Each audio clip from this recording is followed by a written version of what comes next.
tá bom? Meus amados e queridos irmãos, nós vamos dar continuidade aqui sobre aquilo que a gente falou na última partezinha da aula. Eu não tinha que ficar à vontade, tá? Perguntar aquelas perguntas fáceis, não vem ficar difícil não, que eu fico assim. E vocês inclusive querem perguntar, ainda que não esteve mais assistir o vídeo e de repente ficou alguma coisa assim, uma dúvida, a gente parte a partir das dúvidas que vocês ficaram. Tranquilo? Entenderam toda a aula então? Tudo esclarecido na aula passada? Tudo bem. Nós vamos então continuar com aquelas informações que nós falamos a respeito da realidade, né, do nosso entorno. Então, se a gente está na Zona Leste, a gente precisa entender a Zona Leste, a gente precisa entender o nosso bairro, região, etc. e tal. Então, o que eu quero trazer para vocês aqui, eu sei que estatística, número, esses negócios não agrada muito, né? A gente gosta, mas é raro, viu? Porque assim, número, né, às vezes... Missões quando vai falar de povos não alcançados, quantos bilhões não ouviram Jesus, e às vezes essas coisas não... Mas é uma realidade, a gente precisa saber dessa realidade. A partir do conhecimento da realidade é que a gente toma noção do negócio, né? Porque muitos de nós não têm a ciência, eu digo até pelo fato de que não é normal a gente ter acesso a um monte de informação. E ninguém dá conta também de tanta coisa, né? Mas os números são importantes para a gente ver a demanda que existe, né? A necessidade que existe. Então, quando eu falei para vocês que nós temos na cidade de São Paulo 15 mil moradores de rua, é muita gente. 15 mil moradores de rua. Não é nem essa expressão que usa moradores de rua, né? É em situação de rua, porque na rua ninguém mora. Rua não é moradia, né? Então, até era um termo que tinha aí atualizado, é situação de rua. Mas 15 mil é muita gente. E como eu disse, não são adultos, homens. A gente tem famílias inteiras. A gente tem lá uma cabaninha ali na Radial Leste, quer dizer, muitas dessas cabaninhas. Lá você tem o homem, a mulher, os dois adultos e 3, 4 crianças, bebês inclusive, né? Então essa é a realidade, são famílias inteiras. Muita gente em uma situação que é degradante para um ser humano. Mas nem um cachorro deve, acho que, ficar numa sarjeta, numa noite fria, com fome. Imagina um ser humano, imagina uma família, imagina uma criança. Então a gente precisa, irmãos, fazer como Jesus nos ensinou. E a gente precisa viver como Jesus viveu, sentir o que Jesus sentia, pensar o que Jesus pensava, né? E agir como Jesus também agiu e propôs. Então vamos partir do pensamento de Jesus, quando viu todo aquele povo e aí se compadece daquele povo. E ele fez algo, não só no discurso. Jesus curou enfermos, expulsou demônios, ou seja, isso de alguma maneira era um milagre ou os milagres. A gente vê os milagres apenas pelo seu lado extraordinário, sobrenatural, né? Aquela intervenção poderosa de Deus que vai e cura o enfermo e ressuscita o morto e tal. Mas os milagres, ele tem uma conotação muito, não é muito mais, mas assim, existe uma conotação natural que a gente não enxerga. Eu já falei para vocês daquele milagre da viúva de Naim, do leproso, da mulher do fluxo de sangue. Não expliquei essas passagens? Não? Então bora falar um pouquinho delas, né? Vocês já conhecem, então acho que nem precisa ler. Só vou narrar aqui. Mas olha só, vamos começar então a respeito da Lucas capítulo 11, se não me falha a memória, que é a viúva de Naim. Então aquela mulher estava indo enterrar o seu único filho. Então já era viúva, já tinha perdido o marido. Foi enterrar o filho, o seu único. O que isso queria dizer para aquela mulher? Além do luto, isso já era suficiente para ser uma desgraça enorme. Mas queria dizer para aquela mulher que quando ela voltasse para a sua realidade, para casa, ela seria exposta a duas situações, não tinha terceira. A não ser que alguém assumisse ela no casamento, possivelmente não era a ocasião, né? Era uma lei que tinha, mas até para cumprir essa lei o judeu estava ruim, dava trabalho.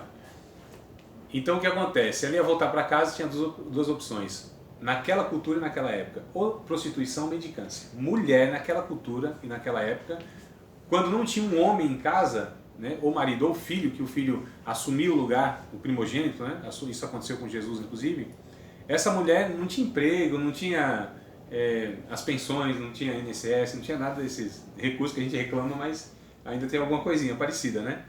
Não tinha. Então essa mulher, na verdade, quando Jesus vai e ressuscita o filho dela, que já seria suficiente, estava ótimo. Recebeu o filho de volta, tem alegria maior? Não tem. Mas esse lado que a mulher recebeu também junto com a alegria de ter o filho vivo novamente, ela recebeu a continuidade de continuar digna como mulher, ou seja, nem é para prostituição e nem para mendicância. Então olha só como o milagre, ele abrange não só essa questão daquilo que a gente vê do milagre da ressurreição do menino, mas de que essa mulher também não ia partir para essa vida assim, terrível, né? Mendicância ou prostituição. Então outro milagre que a gente às vezes não enxerga também esse lado, é o Marcos capítulo de número 1, a partir do verso 40, que é o rapaz lá, o jovem, que ele era leproso. Jesus então vai até esse rapaz, porque ele vivia, ou os leprosos viviam fora, eles tinham que viver fora da cidade.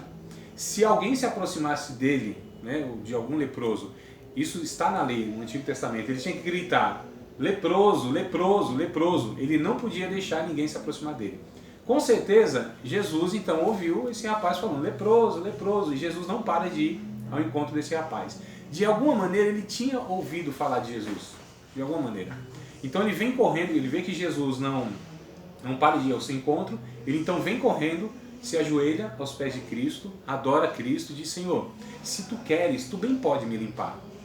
Aí a Bíblia diz o quê? Que Jesus, estendendo as mãos, tocando, diz, quero ser limpo. Por que a Bíblia dá ênfase em descrever esses detalhes? E por que Jesus não fez como fez em outras ocasiões? Está curado, vai lá, mostra ao sumo sacerdote, vai lá e pode chegar na sua casa que vai estar curado lá. Por que Jesus não fez isso? Por que Jesus fez a questão de tocar um leproso? Porque um leproso não era tocado por ninguém, irmão. Por ninguém. Eu imagino, e não acredito que não é uma imaginação sem sentido, que esse rapaz tinha família. Talvez esposa, talvez filhos, pai, mãe, amigos, ou seja, sua vida social. Abraçava, né? Era abraçado, beijava, tinha contato, calor humano. Quanto tempo esse rapaz não experimentava o toque humano de alguém? Olha como Jesus é sensível, humanamente falando. Né? Jesus não está só preocupado com a questão da lepra, da deficiência, não é o milagre em si. A questão de Jesus abrange o homem todo, em todos os seus aspectos, em todas as suas carências. Jesus se compadece do ser humano, no seu corpo, na sua alma e no seu espírito. O Evangelho, ele abrange em todas as áreas, irmãos. E muitas vezes o mais importante não é o milagre, não é a cura. Muitas vezes as pessoas não precisam ser curadas do câncer, elas precisam ser curadas no câncer, no processo. Sabe, irmão? Que ainda que morra por causa do câncer, mas não morre amargurada, triste, culpando Deus e o mundo, né? Mas é sarada, a alma sarada. Então existe muito mais do que além essa questão que a gente vê do milagre. Então Jesus toca nesse rapaz. Um abraço, um toque, o ouvido, que é uma coisa muito difícil, né, de ter hoje, a gente ensina a falar. Não tem as matérias que a gente ensina a falar? Oratória, né? Tem que elaborar o discurso, boa dicção, argumento e tal. Mas qual é a matéria ou qual é o meio que a gente tem para ensinar as pessoas a ouvirem? Não tem. Por que surgiu, por que assim, explodiu a questão da profissão de psicólogo? Porque a igreja, enquanto igreja, falhou em ouvir o ser humano do lado de fora. E paga-se caro, né? Para o cara te ouvir, às vezes não fala nada, só te ouve, né? Falando. Porque é raro alguém ouvir. É raro a gente ter a maturidade, inclusive, de saber que muitas vezes a gente vai aconselhar alguém e o que essa pessoa quer é só um ouvido ouvinte. Não é uma fala. Então a gente precisa entender, amados, o ser humano como ele é todo. E não essa questão só de evangelho que fica dentro de quatro paredes achando que a oração resolve tudo, achando que Deus vai fazer o milagre e que o milagre é o suficiente, é o que a pessoa precisa. Muitas vezes não é. E às vezes o milagre vem muito mais pela via do natural do que do sobrenatural. Aliás, Deus ele age nessa existência e nesse mundo muito mais pela naturalidade. Deus age pela via natural do que pelo extraordinário, é fato. Muito mais, mas muito mais. O extraordinário já diz, é um negócio assim, bem específico, né? Mesmo porque se for milagre todo dia não é milagre, irmão. Virou uma rotina. Então esse negócio, nossa, todo culto é sobrenatural. Tudo é sobrenatural. Não, não é.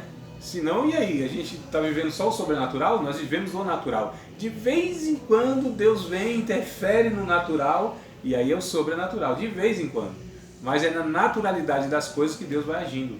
Né? Por meio de relações, por meio inclusive de palavras despretensiosas, onde a gente fala e o Espírito Santo age ali, é uma semente de Deus e dá um rumo na vida da pessoa. Então a gente precisa pensar nessas questões. Então o filho viúva de Naim, o rapaz leproso, o outro eu falei qual foi? Vocês lembram? A mulher do fluxo de sangue, né?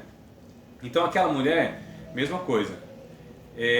Aquela multidão apertando Jesus, que vocês já sabem, a mulher vem e toca Jesus. E aí Jesus pergunta, quem me tocou? Ela disse, tá de brincadeira, né, Jesus? Como assim quem te tocou? A multidão está te apertando, não. Alguém me tocou e eu senti que de mim saiu virtude.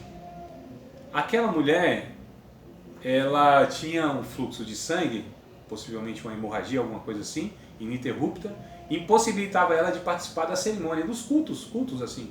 Isso era proibido pela lei, né? Ou seja, alguém tivesse essa condição não podia. Então essa mulher também não tinha vida social. Veja bem, naquela cultura a mulher já era... Ainda a gente tem um resquício de machismo, mas lá era muito mais, né? Hoje ainda tem, a gente precisa lutar, nós homens, contra isso. Então tanto o machismo como o feminismo é demoníaco, né? Não é de Deus, tá, irmão? Sai de um extremo todo pro outro, então, né? É aquela história, né? O homem fala, fica aqui, mulher, a mulher fica... Obedecia assim. 5 horas depois, voltava o homem, o que a mulher está fazendo aí? O senhor não mandou ficar aqui? Chamava de senhor e obedecia no extremo. Hoje, o homem fala, mulher, fica aqui, repete se tu é homem. Então, olha os extremos, né? Vocês dão risada, mas é terrível. Então, o que acontece? Essa mulher, ela tinha essa discriminação, esse preconceito de que a mulher já não podia participar com os homens no culto. Tinha uma ala separada no templo de Israel, em Jerusalém. Então essa mulher, ela tocou Jesus. A minha pergunta é, por que Jesus perguntou? Quem me tocou? A minha pergunta é, Jesus sabia ou não sabia que essa mulher especificamente tinha tocado ele?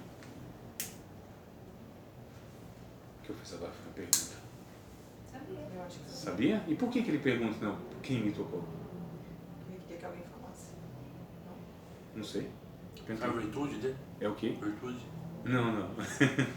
Vocês estão perguntando, eu perguntei primeiro, eu afirme e eu não faço outra pergunta. Não foi uma pergunta retórica, né, quando ele perguntou. Então eu acho que não foi, ele não sabia. Não sabia? O texto diz, Leandro, e vendo a mulher que não podia se ocultar, então Jesus sabia. Agora o motivo pelo qual ele pergunta é porque ele queria expor aquela mulher para aquela sociedade que ela estava agora livre daquele mal e Jesus estava, a gente chama hoje de ressocialização, reintegração. Você entende? Então, se o milagre fosse o mais importante, porque Jesus não era vendedor de milagre como são os pregadores de hoje. Jesus, inclusive, fazia milagre e falava, não fala para ninguém. De marketing, Jesus era péssimo, né? Então, hoje é diferente, né? O cara faz um milagre, posta lá e tal. Aquela coisa. Jesus, então, não é o milagre. Jesus não quer vender o milagre. Se fosse só pelo milagre, Jesus disse, não, a mulher foi curada, é de boa, vamos caminhar aqui e tá feito o que eu tinha que fazer. Não. O interesse de Jesus é que aquela mulher também tivesse essa restauração, essa restituição na questão social toda. Fique à vontade. Vocês entendem, amados? A questão, o que é o aspecto, o que eu estou querendo tratar aqui, essa questão muito mais do evangelho humano, do evangelho muito mais sensível como ser humano, do que esse evangelho etéreo, esse evangelho em 4 paredes, esse evangelho que ele é alienado concernente às necessidades do ser humano na vida cotidiana. Quando a gente estuda a carta de Tiago, é um negócio muito prático. É um negócio assim. O Martinho Lutero, que foi o grande reformador, ele desprezou a carta de Tiago porque enfatizava muitas obras. Então, né, você vai lá, do cotidiano, coisa assim da vida. Você está com fome? Então, Deus te abençoe, vai em paz? Coisa nenhuma. Eu preciso providenciar alguma coisa para você se alimentar. Então, coisa prática, de comportamento, não trate um diferente do outro.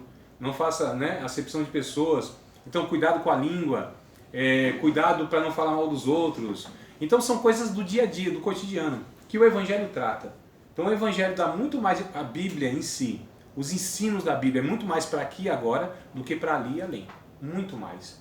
Então a gente precisa retomar esse aspecto do Evangelho que é humano, irmãos. Nós somos um ser espiritual passando por uma experiência humana, ou nós somos um ser humano passando por uma experiência espiritual? Lembra de Tostines? Hã? O que vocês acham? Outra pergunta. Não vale nota, pode falar. Ser espiritual passando por uma experiência humana. Será? Quem concorda com a emoção? Quem acha que é? Levante a mão. Quem não acha que é? Ninguém quer opinar? Eles fizeram 800 e tal.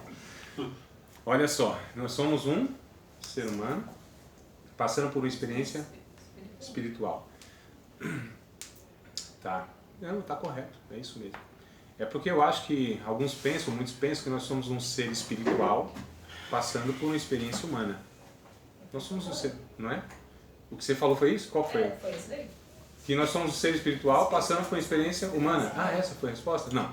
Nós somos um ser humano passando por uma experiência espiritual. E lá na outra ponta continuaremos ser um ser humano. Ou seja, na eternidade, quem nós seremos? Um ser humano. Nós não seremos um ser espiritual como os anjos, por exemplo. Não. Nós teremos corpo, alma e espírito. Quem nós seremos na eternidade? Aquele que é Jesus. Quem é Jesus? O ser humano. O mais ser humano que existiu na face da terra. Mais ser humano do que o próprio Adão. Jesus é o ser humano de verdade. Segundo aos Coríntios, capítulo 5, verso 17. Vamos ler o texto, amados? Precisa ser retrabalhado, né? Essas ideias, esses conceitos. Que às vezes assim, a gente pensa assim, não, a gente precisa ser tão espiritual, tão espiritual, tão espiritual. Segundo aos Coríntios 5 e 17. É isso aí mesmo. A gente tem que ser tão espiritual, orar, jejuar, ler Bíblia, se afastar dos impuros, dos incircuncisos filisteus, de todo mundo, se enclausurar nas igrejas, nos montes, nos retiros e tudo isso aí, se afastar de tudo e de todos, para a gente ser tão espiritual para chegar a ser um quase anjo. Né? Essa não é mais ou menos a ideia de espiritualidade? Você se afastar de tudo que é carnal, humano, né? Isso é uma ideia, amados, que veio, lógico, tem lá um fundamento histórico, só não tem fundamento bíblico, mas isso nasceu lá com os chamados pietistas, né? Aliás, os monges lá ainda no quarto para quinto século, que eram cristãos a princípio, e eles entenderam que quanto menos contato com o mundo, com as pessoas, é melhor. Então vamos para os montes, e fizeram os mosteiros, né? Aqueles que a gente conhece aí no Oriente e tal, mas isso não é ensino bíblico. A gente precisa ser sal fora do saleiro, porque o sal dentro do saleiro só presta para decoração, e a sua função e a sua essência, ela não tem aí o propósito que é. Qual é o propósito do sal? Salgar. E dentro do saleiro? Enfeitar. Então tem um monte de crente que só serve de enfeite. Diga, Luciano. Você está falando isso aí, eu vim pensando isso hoje no carro. Eu não sei se o fato da gente espiritualizar muito as coisas, você colocou retiro, monte, oração. Que não tem nada de errado em si, né? Isso não está errado, mas eu penso que a gente acaba se entregando muito a essas coisas, a gente acaba esquecendo as coisas que estão ao nosso redor, que são as coisas naturais. Uhum. A gente acaba se esquecendo, no caso aqui, de missões urbanas, de atender a necessidade da pessoa que está do nosso lado. Isso. Às vezes, não, eu vou orar, eu trouxe Tiago, né? Eu vou orar, Tiago. Não é só oração não, você vai ter que ter ação. Por exemplo, olha que coisa interessante. Jesus, ele reprova o comportamento de alguns ou dos líderes religiosos e dos religiosos em si, que eles desprezavam o cuidado dos pais, né? E dizendo assim, não, nós estamos cumprindo aqui uma lei de Deus. E Jesus disse, não, está errado. Vocês não entenderam nada. Como assim? Não, isso aqui é uma oferta destinada ao templo, mas você não está honrando seu pai e sua mãe?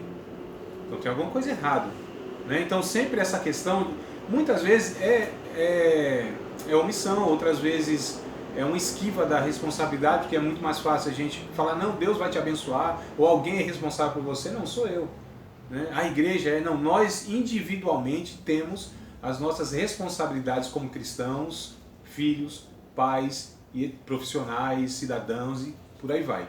A questão a gente não dosa direito as coisas, justamente. Essa é a questão. É errado você passar um período de oração intenso no meio do mato aí e tal, não é errado. Mas pensando que isso é espiritualidade, e quanto mais você fizer isso, mais se afastar dessa realidade aqui, você vai ser assim mais espiritual? Não, aí é fácil. O desafio nosso é lidar com essas dificuldades do dia a dia.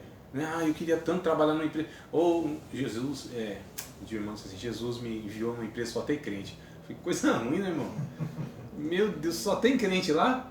Que coisa ruim. Você não vai poder alcançar ninguém, então, dando bom testemunho assim. Né? Coisa ruim. Essas pessoas pensam assim que tem que ir numa padaria onde só tem, onde o padeiro é crente. Primeiro que a gente, como crente, não vai na padaria para comprar pão. Vocês sabem disso, né? Lembra que eu falei para vocês? Não. Eu não vou na padaria para comprar pão. Eu vou na padaria para me encontrar com um padeiro. Comprar pão é um pretexto. Entendeu? Eu vou no açougue não é para comprar carne, é para me encontrar com um açougueiro. Comprar carne é um pretexto. Eu vou para me encontrar com as pessoas. E tentar de alguma maneira alcançar essas pessoas. Por meio das relações. Por meio do contato. Porque não tem como, irmãos, a gente alcançar as pessoas lá fora, dentro, enclausurado em 4 paredes, dentro de uma igreja. Querendo que todo mundo venha para dentro da igreja. Não. A igreja é para a gente ter um momento de comunhão, se edificar mutuamente através dos dons espirituais. 1 Coríntios capítulo 14, verso 26. Isso aqui é para dar tempo de ler o texto. Porque a gente precisa retrabalhar essa questão de culto, né? Para que é culto? Por que a gente se reúne? O que a Bíblia diz? Qual é o propósito de se reunir? Como crentes, em dado momento do dia da semana e em algum local. Qual é o propósito disso? É para que a gente compartilhe, né? Não só curta, tem que compartilhar os dons. 1 aos Coríntios 14, 26. É isso, né, Luciano? Meus irmãos, quando vocês se reúnem para quê? Né? Um tem salmo, um tem doutrina, um tem revelação, um tem língua, outro tem interpretação. Faça-se tudo para a edificação da igreja. Esse é o propósito do culto.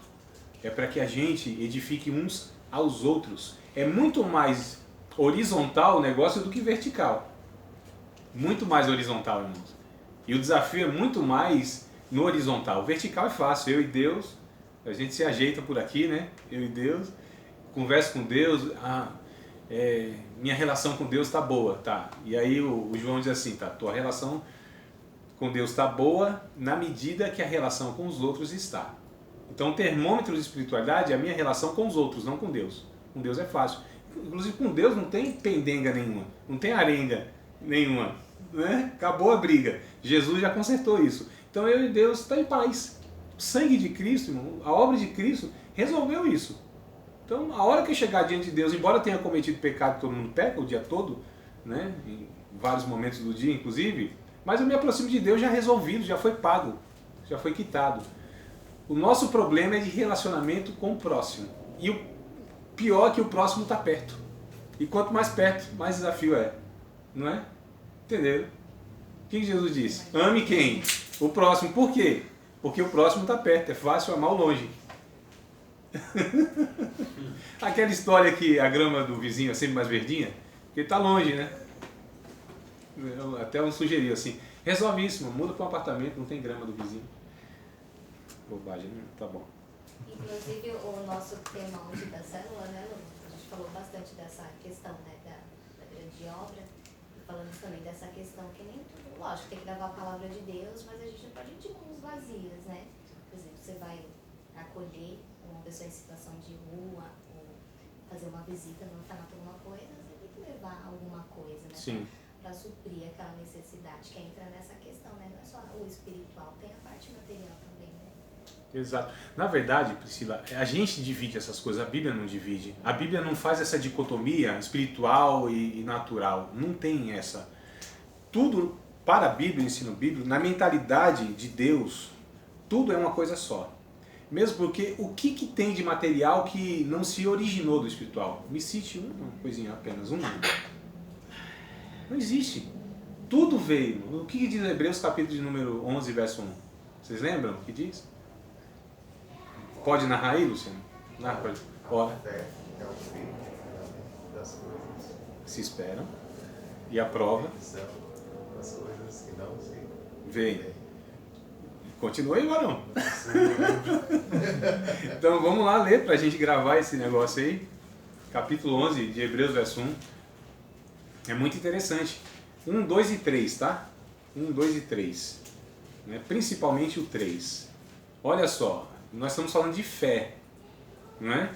Fé, na Bíblia, eu disse para vocês, acho que na primeira ou segunda aula, ela precisa se concretizar. Não é essa fé mental, essa fé de que eu creio e fica no campo das ideias. A fé precisa se desembocar no concreto, no dia a dia. Então, tem fé? Mostra-me pelas tuas obras, porque pelas minhas obras eu mostro minha fé, diz Tiago.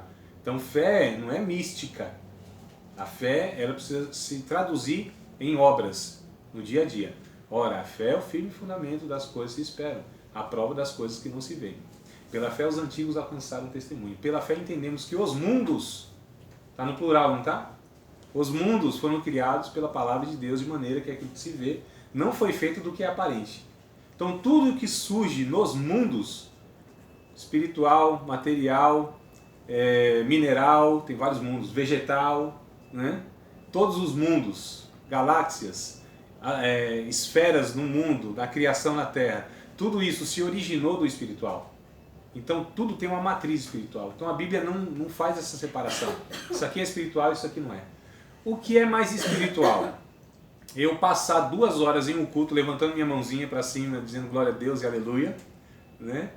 E eita que bala macia, alguma coisa assim. Lebre come alface, né? Siri andando na praia, falando essas coisas e tal. O que é mais espiritual? Ou eu amparar um irmão angustiado naquele mesmo período de culto, de repente numa esquina qualquer aí. O que é mais espiritual? Não tem comparação, tudo é espiritual. Essa divisão somos nós que fazemos, mas a Bíblia não faz, irmão. Essa é a questão. Isso é mais uma filosofia vinda de Platão, né, que existe um mundo, esse mundo das ideias, ou seja, esse mundo mais a questão simbólica ou mística, ou que foge do campo aqui dos 5 sentidos, né? Então isso vem de Platão, é filosofia platônica, não é teologia bíblica. A gente misturou no longo da história essas coisas todas aí, e deu essa confusão que a gente vê hoje. Para que a gente entenda, a proposta então da Bíblia é justamente essa. A nossa fé deve ser usada em direção do outro e não em minha direção. Eu recebo graça de Deus. A graça que eu recebi de Deus faz o quê? Gera em mim a fé. Essa fé se traduz em obras. A gente está ensinando que a gente tem que fazer tantas obras para que isso produza uma fé para que eu alcance a graça. É o caminho inverso, né?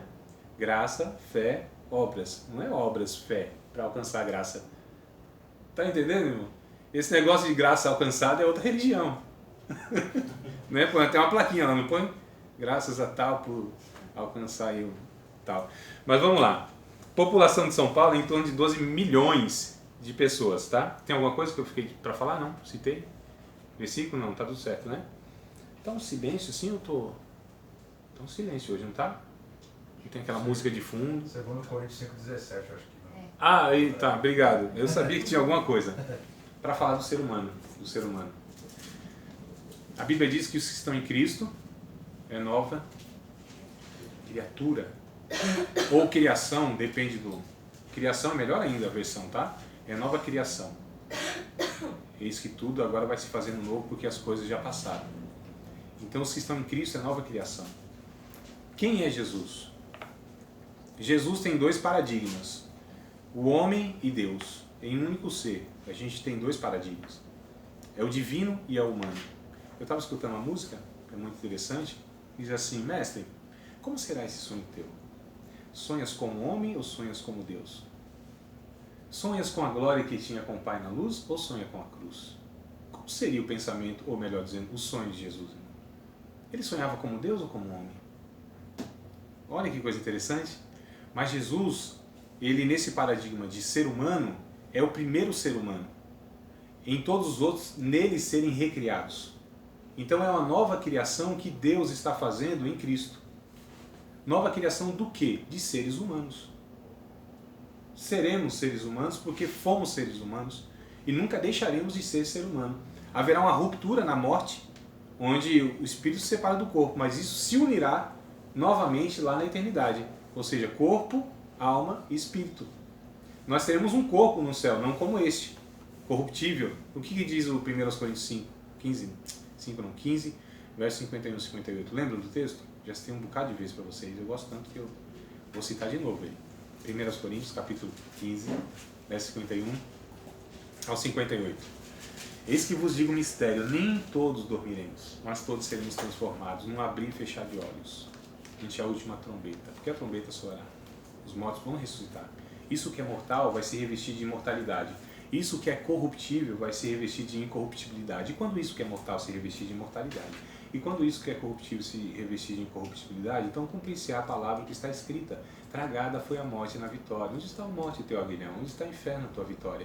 Mas graças a Deus que nos dá a vitória por nosso Senhor e Salvador Jesus Cristo. Portanto, meus amados irmãos, sede firmes e constantes, porque a vossa obra tem uma recompensa. Ó, que coisa boa! O corpo, ele absorverá o corpo da vida, esse corpo da morte. Chupado será a morte pela vida. A vida é muito mais poderosa do que a morte. Então esse corpo corruptível, e se corrompe, nós sabemos muito bem ao longo dos anos, vai deteriorando. Né, Nandinha? Não, né? Não, alguns não sabem mesmo. É um negócio impressionante. Vai conservando. Mas como eu, a gente entende que as coisas vão se corrompendo, né? Vai se deteriorando, vai se desfazendo. E isso é uma realidade. Agora o corpo que nós teremos será incorruptível, não terá limites, não terá enfermidades, não terá dores, necessidades nenhuma. Então nós teremos um corpo, porque um corpo sem espírito é defunto, não é? E um espírito sem corpo? Fantasma. No céu não seremos nem fantasma nem defunto. Não é até lógico o negócio? Então ser humano, irmãos, a gente precisa entender que o projeto de Deus continua o mesmo, não é plano B. Nossa, esses seres humanos não deram certo, esses seres humaninhos não deram certo, agora eu vou criar esse pelotão de semi-anjos aqui que vai ser mais fácil. Não, continua o plano de Deus o mesmo. Deus não muda em nada. Nós pensamos que fizemos Deus assim se frustrar com alguma coisa. Está tudo certinho. O projeto de Deus desde a eternidade é esse, manteve, né? Porque Deus é perfeito no que faz. Nós o que conseguimos fazer é tentar frustrar os planos de Deus. Nunca conseguiremos, nunca, jamais. Né? Alguns falam, o Senhor decepcionou o Senhor. Não, jamais. Isso é impossível acontecer. Não tem como. Decepcionar Deus, não. Ele já sabia de tudo, está tudo certo, tudo no processo. Não, eu já sabia. Eu te chamei porque eu sabia, inclusive, tudo isso aí. Ó. Tudo isso aí. E mesmo assim Deus nos amou. E mesmo assim Deus nos abençoa. Não é por causa de nós, é apesar de nós. Não é? Então a gente precisa entender que o Evangelho é muito mais pela via humana do que essa questão espiritual, mística para a eternidade. É aqui agora o negócio, o desafio. Os ensinos da Bíblia são para cá, irmãos. Na eternidade, não, os ensinos da Bíblia não servirão para a eternidade. Nenhuma palavra da Bíblia essa palavra eu precisava, porque aqui eu preciso aplicar isso e isso. Não, lá é a perfeição, né? O desafio é aqui, o negócio é aqui. Então, só para que a gente entenda a realidade, a gente vive então no meio dessas 12 milhões de pessoas, aqui em São Paulo. Na Zona Leste tem 1.552.000. Zona Leste é uma população assim impressionante. Com renda média de R$ 875,10. Quando a gente fala Zona Leste, eu estou pegando aqui um distrito que é Penha, Emelino Matarazzo, Itaquera, São Mateus. Só esse distrito tem 220 mil pessoas em 13 quilômetros quadrados. É gente, não é não? Por quilômetro quadrado? Tem um censo aí que eu não me lembro e não pesquisei, não me atualizei. Mas são muitas igrejas evangélicas, irmãos, aqui. Muitas, muitas. Tem mais igreja do que gente, eu acho, na nossa região. A pergunta é, que diferença faz todos esses templos religiosos? Qual a diferença que faz? Cada uma pegasse 5, pelo menos, para ajudar. Só. Qual é a diferença que faz uma igreja num bairro? A pergunta é, e se ela deixasse de ser ali, que diferença também faria? Sentiriam falta nossa, lembra daquela igreja lá no divisa de Poá, Guarulhos e sei lá mais aonde que eu falei no final da aula passada? Vocês lembram? Alguém lembra ou não? Tá bom, então vou trazer para vocês a memória. A igreja é muito pequenininha, num bairro onde a ambulância não chegava. Ah, sim. Estão recordando agora? Até aqui talvez os que não estavam nem assistindo, né? Deixa eu só recapitular um pouquinho. Então tem aliás um bairro lá, as ruas muito estreitas. Tem alguma semelhança, Nandinha? Com Conquista, né? Muito estreitinha, mas era mais estreita ainda, a ambulância não passava. E aí o que acontece? As pessoas morriam porque não chegava socorro. Um acesso muito difícil, não tinha referência, né? É perto de tal lugar. E aí pensaram então, como que a gente pode ajudar como igreja? Fizeram lá aquela vaquinha, o sofisticado chama de crowdfunding. Então, é a vaquinha, né? Juntaram lá R$3.500 na igreja, compraram uma carcaça de uma Kombi, funileiro da igreja, mecânico, deram talento, fizeram lá, só para encurtar rapidinho. Pegaram alguns voluntários, motorista, deixaram lá disponível 24 horas. Era só ligar para a igreja que a combizinha chegava lá, socorria a pessoa e levava para o hospital. Diminuiu a questão das mortes. Simples. Simples. Quanto gastaram? 6 mil, 7 mil, 8 mil, 10 mil, sei lá. Quantas mortes evitaram? Um monte. Aí um pregador chegou lá no pé do morro e falou assim, onde é a igreja tal? O senhor sobe aqui, depois de tantos quarteirões você vira ali, sobe e tal. Descreveu a igreja assim, de uma maneira tão detalhada. Aí ele falou assim, você congrega lá? Eu falei, não, nem vou à igreja evangélica não. Todo bairro conhece a igreja. Ela é referência, ela é conhecida, ela faz uma diferença. Ela mudou a vida do bairro? Não, mas em alguma coisa ela contribuiu. Essa é a nossa proposta, irmãos. Não é que a gente mude o mundo, né? É que a gente afete positivamente a vida de tantos quantos conseguimos e onde a gente conseguir chegar também. Então essa é a proposta. E a gente pode fazer alguma coisa. Nós não fazemos por falta de dinheiro, por falta de recursos. Isso não tem nada a ver. São pretextos. Quem quer fazer, faz. Quem não quer, tem um ditado que diz, quem quer fazer, faz, e quem não quer, dá pretexto, não dá desculpa, um negócio assim, né? Quem quer fazer, dá um jeito. Quem não quer, dá pretexto. Né? Então a gente dá um jeito. Segundo aos Coríntios, capítulo de número 8 e o capítulo de número 9, só para falar que essa questão é desculpa mesmo, tá? Os irmãos tinham uma demanda que era enviar recurso para os irmãos que estavam passando fome lá em Jerusalém, os irmãos da Macedônia. E aí o que acontece? Paulo comunicou, a necessidade é essa, e aí alguns irmãos, eles falaram assim, a gente quer ajudar. Só que tinha um detalhe, esses irmãos não tinham nem para eles. Eles não eram pobres, pobres somos nós. Eles eram miseráveis, está escrito lá, paupérrimos, não tinham absolutamente nada nem para eles. Mas irmãos, é muito interessante, quem tem mais dificuldade na vida são os mais generosos. Quem não tem são esses que querem ajudar. Já observaram isso? Quem tem recurso não conta com esses. Não são eles. A gente espera assim, nossa, aquele empresáriozão lá vai assinar logo o cheque aqui na oferta missionária. Nada. Tá lá na sua avariza. É aquele que não tem nem para pagar o aluguel, tá ruim. Naquela cidade lá, Pindaíba. Quem já passou nessa cidade, Pindaíba? Eu visito lá de vez em quando. Né? Alguns são turistas, outros nasceram, né? Natural de Pindaíba, né? Então quem está na Pindaíba, muitas vezes, e na maioria das vezes é quem ajuda. A generosidade, irmãos, vem pela compaixão, pelo fato de se identificar, e quem mais passou dificuldade na vida tende a ser muito mais generoso porque entende toda essa dificuldade. Os moradores de rua que nós vamos, estão em situação de rua que nós vamos. É impressionante como que eles têm o senso de que não pode desperdiçar nada. Várias vezes nós já chegamos no local e falamos, a gente vai trazer aqui uns marmitetes, não, a gente já jantou hoje. Pode distribuir para outro, não é, Francisco? Distribui para outro. Eles poderiam bem pegar e falar, pô, isso aqui amanhã de manhã eu esquento, né? Não, eles entendem, irmão. Não, nós já temos. Tem alguém que não tem. Olha só que coisa interessante. Porque eles entendem, eles sabem o que é passar fome e não ter um alimento. Então, por que eles vão reter para si se tem um que está precisando? Essa consciência, né, é muito interessante. Então, quem ajuda não é quem tem. Quem ajuda é que, de fato, sabe o que é não ter. Então, quem é uma pessoa que é misericordiosa? Quem já precisou de misericórdia? Quem nunca precisou, essa pessoa, ela não sabe, não vai exercer misericórdia.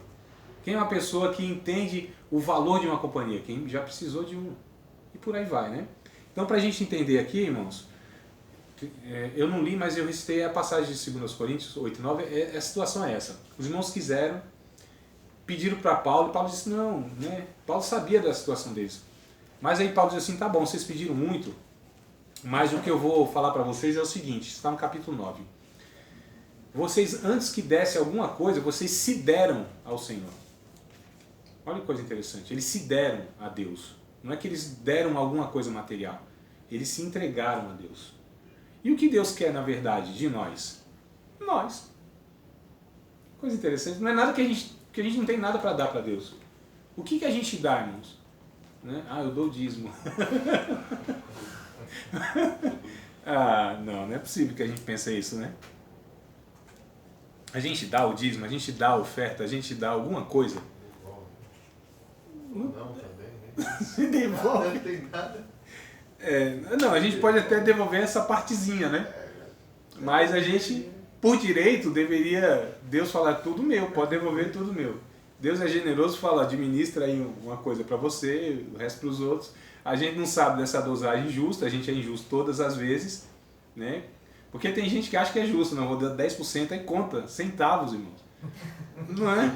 Um dia o irmão perguntou, é do líquido ou do bruto? Oh, meu Deus, eu falei, começou com essa conversa, não dá certo.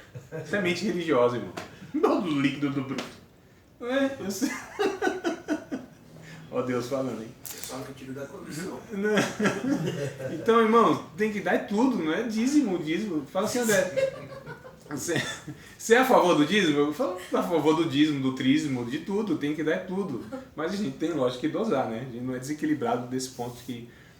A questão é, irmãos, a gente precisa entender que nós temos uma missão. A nossa missão é ajudar tantas quantas pessoas forem possíveis e entender que tudo que Deus traz para nós como recurso intelectual, espiritual, administrativo, financeiro, social, qualquer recurso, isso é para ser distribuído. Porque quem retém para si, Paulo disse lá em Atos, capítulo de número 20, verso 35, vamos ler esse texto?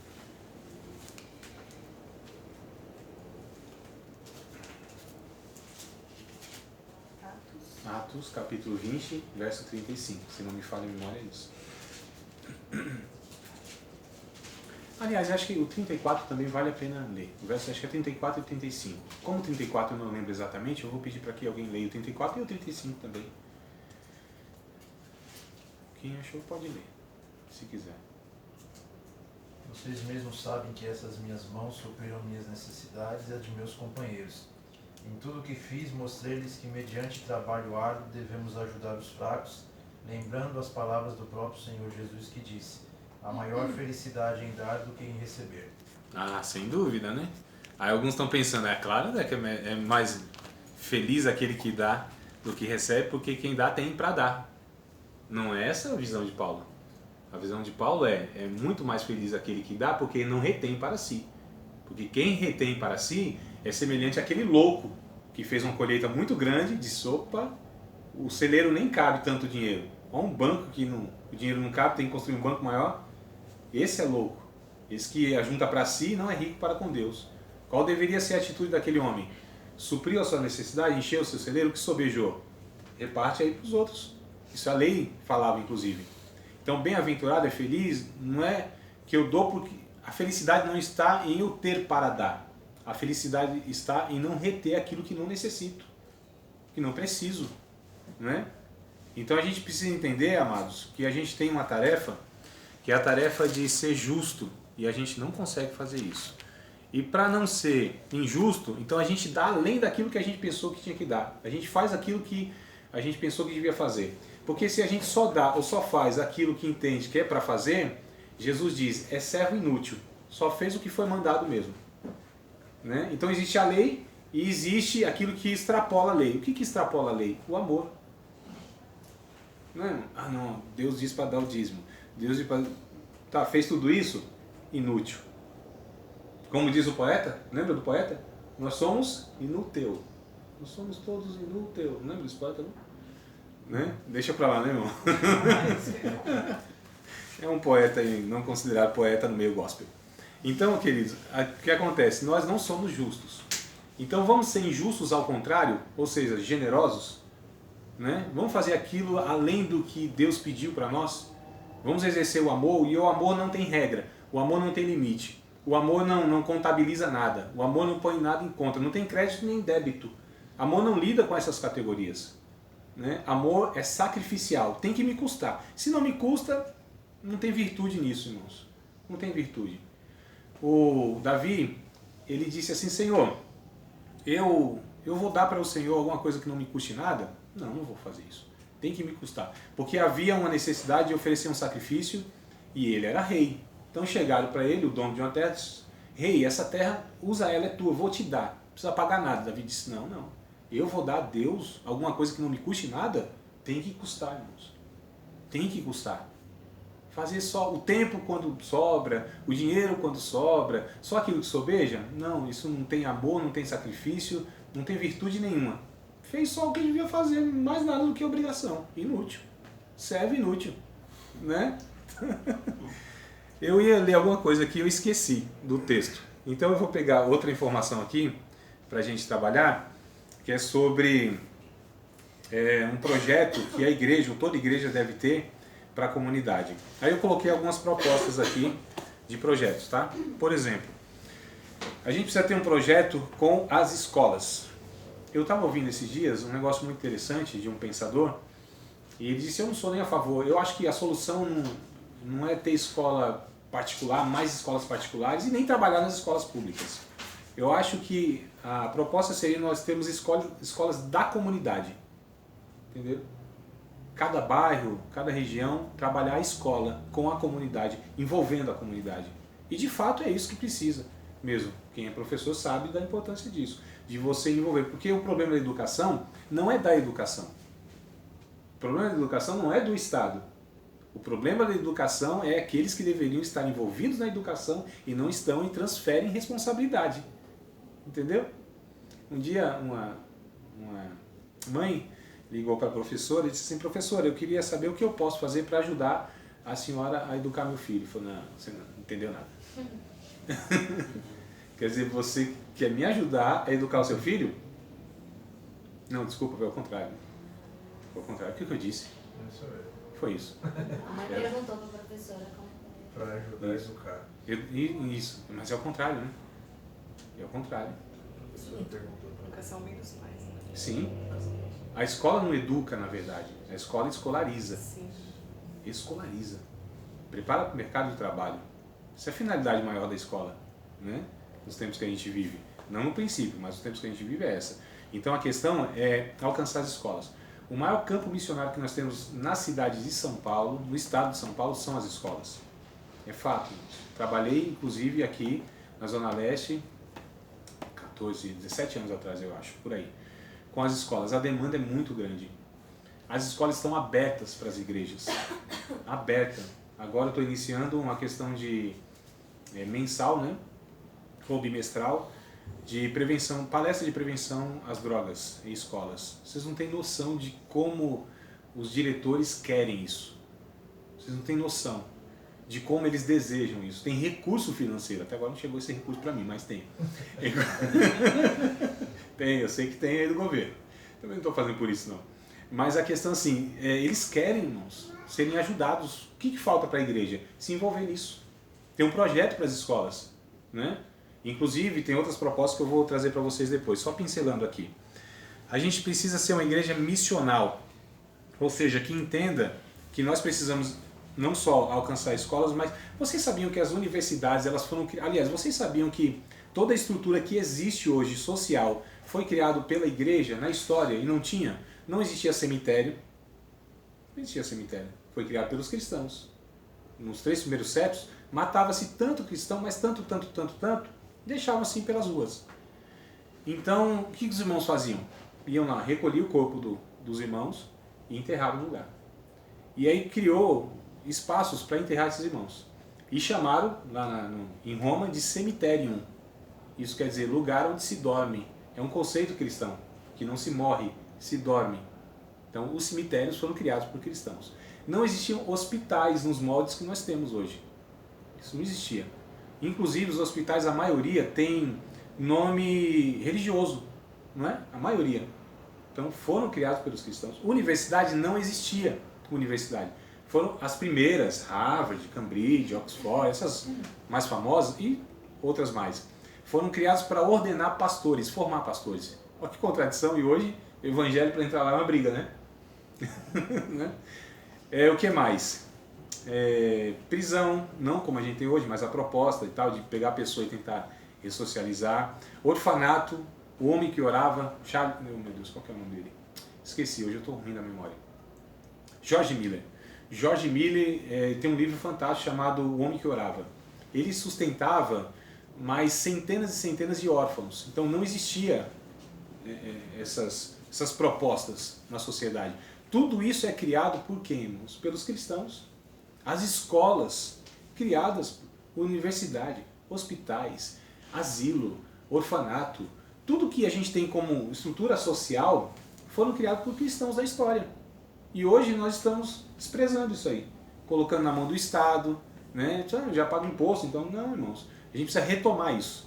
E principalmente também escola e universidade. A gente precisa entrar lá de novo. Né? Professores cristãos, que sejam profissionais, que tenham princípios cristãos. Não é para fazer proselitismo, não é para que você convença o seu aluno a acreditar em Jesus, não é isso. É para ser um professor que seja humano, que seja sensível, porque vem 40 meninos, vocês não têm noção, né? Vocês lembram na escola? Ou quem é envolvido mais ou menos sabe. Vai 40 meninos numa sala, 7 e pouca da manhã. Uns 18 com fone no ouvido, não está nem para o professor. 7, 8 dormindo, roncando, eu estou falando da minha experiência, tá? E uns 10 brigando, xingando, atrapalhando a aula, uns 3, 4 lá na frente e o professor tentando dar aula para aquele grupinho, né? E aí vem o menino agressivo, que quer agredir o professor e tal, e entra a polícia no meio, aquela confusão toda que a gente já sabe, é o que alimenta aí 2 emissoras especificamente na nossa TV aberta. E aí o que acontece? Um professor cristão, ele ia ter um olhar diferente, de entender inclusive o porquê que aquele menino chegou naquele ponto. Porque aquele menino talvez tenha um pai agressivo, omisso, talvez aquele menino seja órfão de pai vivo, não é? É o que tem muito. Então olha só, esse professor, ele teria que ser, além do professor, um cristão que tenha a sensibilidade humana e se aproximar desse menino. Para que esse menino não olhasse o professor como uma autoridade a ser agredida, porque ele tem uma autoridade em casa que não é apreciada, nem respeitada e nem referência. Entende, irmãos, o que a gente está falando aqui? Que a gente precisa ser o discípulo de Jesus em todas as áreas da sociedade e lá mostrando como Jesus agiria dessa forma. Aqui está eu acho que assim, o critério maior para a gente fazer alguma coisa. Como Jesus faria isso? Lembra o livro que eu indiquei para vocês? E se Jesus fosse prefeito? E se Jesus fosse prefeito, como seria essa cidade? Se Jesus fosse o pastor da minha igreja? Se Jesus fosse o chefe da minha empresa? Se Jesus fosse o profissional que eu sou lá, como seria isso? Porque a Bíblia não dá todos os detalhes, né? Como que eu faço isso? Alguns perguntam para mim, André, o que a Bíblia fala a respeito disso? Eu digo nada. Nada, meu irmão. Você acha que a Bíblia vai tratar dos detalhes da vida? O que a Bíblia faz é o seguinte, mostra aqui um ser humano, que você deve imitá-lo. Então faz o seguinte, toda vez que você for fazer alguma coisa, olha para Jesus e pensa, Jesus faria isso? Jesus pensaria assim?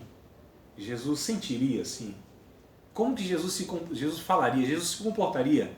Como que Jesus ia lidar com esse mala que eu lido todo dia? Como que Jesus ia lidar com essa situação? Como Jesus falaria com essa pessoa? Entende, irmãos? Então a gente precisa ser esses Jesus, do plural é isso? Jesus, esses pequenos cristos, né? Que a gente chamou de cristãos na história. Então nós devemos ser esses Jesus andando, vivendo e se relacionando onde a gente se relaciona. O culto verdadeiro se dá nesses ambientes, nesses espaços, irmãos. Aqui é o culto verdadeiro. Porque culto onde tem um monte de gente assim que pensa a mesma coisa, ou razoavelmente a mesma coisa, né? Que alguém disse que onde tem 3 cristãos há 7 pensamentos diferentes, né?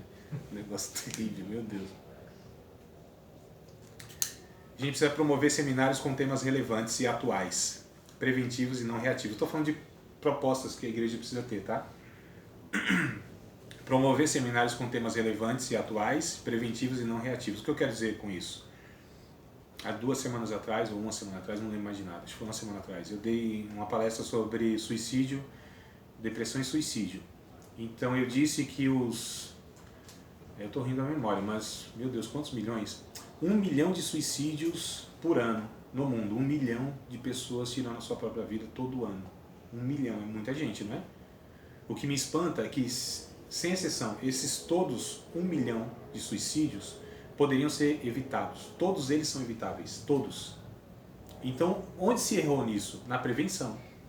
No chegar antes. Não é no remediar. É chegar antes, irmãos. Então a gente precisa antever. Nós somos profetas de Deus, deveríamos ser pelo menos. Ou seja, enxergar aquilo que vai além do percebido, do visto, do ouvido, do palpável nos 5 sentidos. A gente precisa enxergar como Deus enxerga, ver a situação, se preocupar com isso, né? E ter essas prevenções. Então a igreja precisa trazer temas. Por que a igreja tem dificuldade para lidar com temas como aborto, próprio suicídio, eutanásia, sexualidade, drogas? Vamos falando aí o que mais que a igreja tem dificuldade. Nós, assim como igreja, dentro das nossas igrejas, temos dificuldade. Sexualidade. Oi? Ideologia de gênero, como Isso, falando, que Não é um negócio pra gente assim que a gente não sabe lidar. O tema, a gente não sabe tratar. Por que a gente tem essa dificuldade? Porque a igreja sempre está um passo atrás da história. Sempre, irmãos. Eu estou falando dessa igreja deficitária. Estou falando do evangelho. O evangelho tem resposta para tudo isso. Quem não temos somos nós. É diferente. Porque a gente não lida com a prevenção. A gente não é preventivo, a gente só é reativo. A gente reage. E reage muito mal quando reage. Não é? Nós somos reacionários nesse sentido. Então a gente reage muito mal.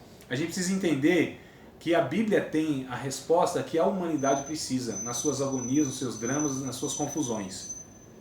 Então olha só onde que a gente chegou. Que a igreja que deveria ter e ser a resposta é muito mais o motivo de confusão. A cambada evangélica, desculpa, a bancada evangélica, que diz que representa os evangélicos, né? Quando vão lidar, às vezes me escapa esse negócio. Nada intencional, né? Chega, escorreu debaixo aqui do veneno. Mas sendo gravado. Tá. Então o que acontece, irmãos? A gente precisa entender que nós temos a resposta. Infelizmente é que aqueles que têm voz que diz que é representante da igreja, muitas vezes deixa a desejar. Mas nós temos. Nós temos os ensinos da Bíblia. A gente precisa prever tudo isso. A gente precisaria prever tudo isso, mas tem muito mais coisa para vir por aí, viu? Tem muito mais coisa para vir por aí. E a gente já precisaria estar antevendo isso para dar respostas. Então, seminário, os temas, irmãos, tem que ser tratado dentro da igreja que sejam relevantes para a vida. Sabe quando uma mensagem é de Deus mesmo? Não é aquela que causa arrepio assim, da cervical até o cóccix. Todo mundo já tá aqui, eu falo e às vezes eu penso que não tem a noção assim do que eu estou falando, né? Então, não é essas mensagens assim que arranca aplauso, que arrebata. Essas mensagens que falam, uau, que pregador. Essas mensagens que falam, nossa, que mensagem, né? Não, a mensagem de Deus é aquela que eu ouço e pratico no outro dia. Isso é mensagem de Deus.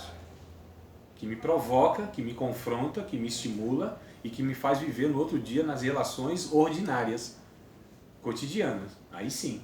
Então a gente precisa ter temas e abordar e trazer mensagens que seja exequível, que eu possa executar na minha casa, com os meus vizinhos, onde for. Né? Porque a gente às vezes tem discurso que vai aplicar aquilo, você não acha como aplicar, você não tem como. Então temas que tem a ver com a nossa vida, irmãos. A gente não... Pornografia, né? Amor, pornografia, aborto, migração. Migração, Tem tanto tema, refugiados. Né? Que é difícil a gente escutar pregação sobre isso. Né? É raro. Tanta coisa. E me parece que tudo que é relevante não é tratado. E tudo que é tratado não é relevante. E tem tanta gente sofrendo mesmo dentro da igreja por falta de uma informação. Sim. Né? Ele já se autocondenou às vezes porque acha que não tem mais saída, né? Nossa, eu estou nessa situação, por exemplo, ideologia de gênero. Né? Se de repente uma orientação pastoral, não, a pessoa vai logo e se mata, aí esse é o fim, né? Isso. Porque de tudo que ele ouviu desde então, Vai pro né? inferno.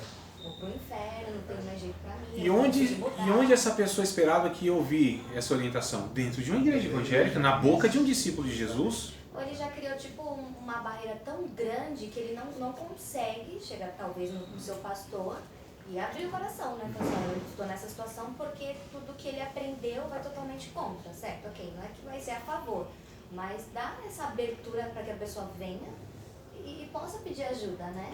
Mas olha só, Priscila, como que a gente pode, inclusive, nem precisar desse contato pessoal direto. Claro que isso vai ser necessário, mas se nós falássemos disso, né? Se nós trouxéssemos isso para a igreja diariamente não, exagerei aqui, de quando em quando, ou aliás, diariamente, temas relevantes, não esse, mas temas relevantes diariamente, aí sim, é isso que eu queria dizer, não consegui formular o negócio.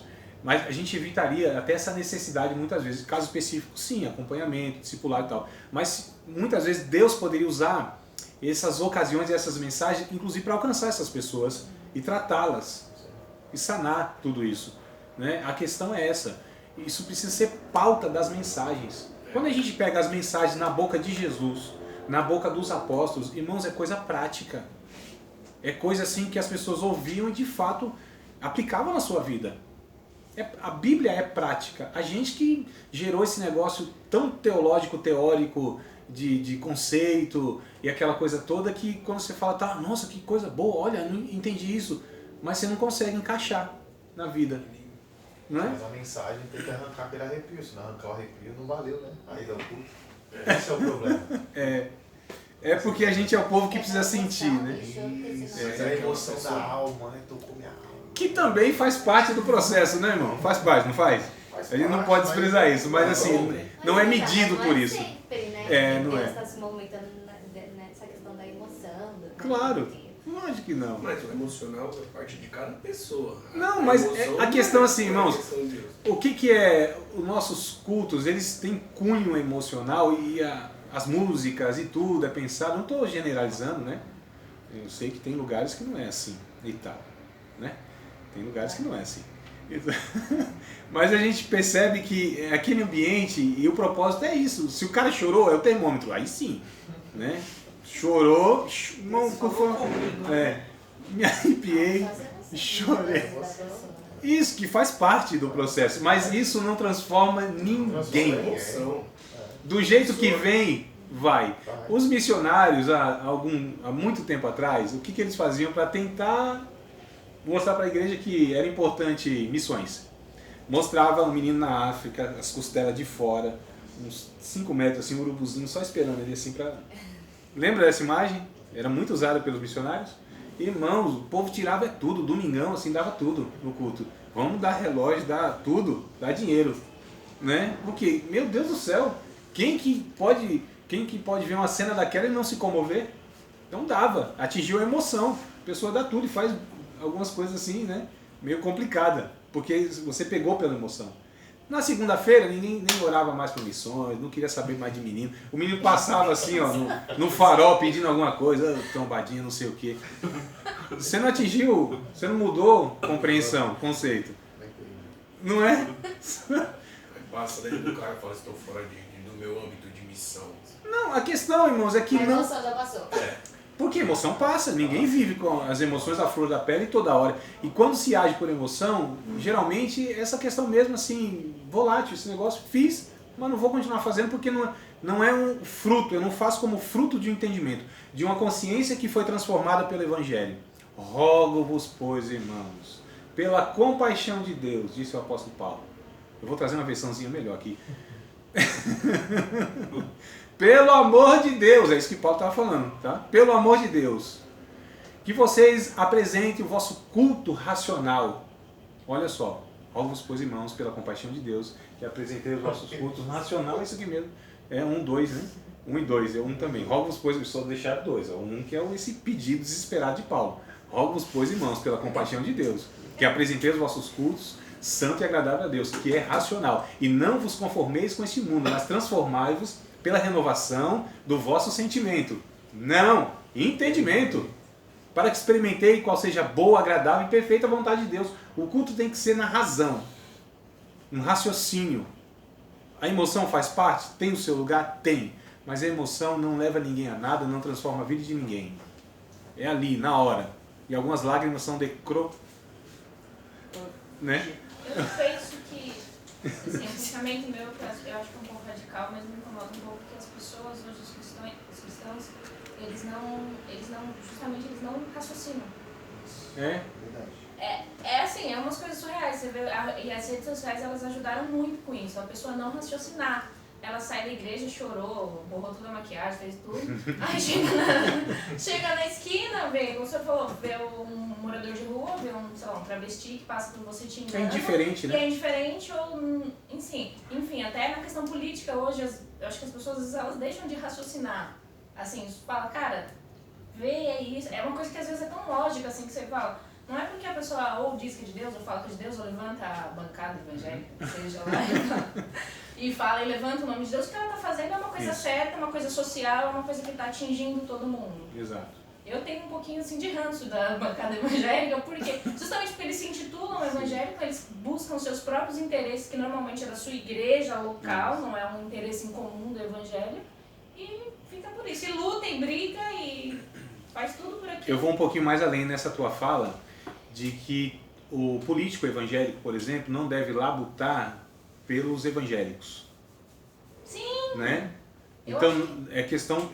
Um político, ele tem o seu papel de lutar pela sociedade. Pelo espírita, pelo católico, pelo ateu, por todo mundo. Então, até essa confusão há. Né? A gente precisa de político, quanto mais político evangélico, melhor. Ah, se nós tivéssemos um presidente evangélico.